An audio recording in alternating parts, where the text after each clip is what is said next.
اعرف انت رحت فين يا طارق. راح اشوف الواد لحسن يكون حد ضرب. انا اعرف الواد طارق يا ابني راح فين. خرب بيتك يا طارق. ابوي ايش يا طارق؟ كنت فين يا طارق؟ خبطنا علي. يا عم الراجل ده ضربنا قاعد عند زربانك اهو. مين اللي ضربك يا ما طارق؟ اعرفش واحد هناك عند زربانك اهو. ايه؟ واحد قاعد عند زربين. ومين اللي جاي معاك ده؟ ايوه انا شفته هو اللي شافني وانا بتضرب. هناك اهو. طب كنت وش عنه يا احوش ايش يا عم؟ كنت وش عنه. احوش ايش يا عم؟ ده ابن الحاج احمد الضرب. طب يلا روح معايا معايا. اجيب لك حقك ده يا طه. يلا. انا عايز اشوف مين اللي ضربك يا طه بس.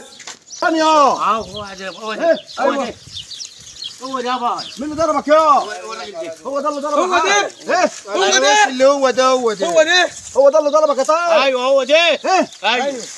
طب ضربك يا طه. ايش يعني لما يضربك؟ انت خفت منه يا ابوي؟ إيه؟ انت خفت منه؟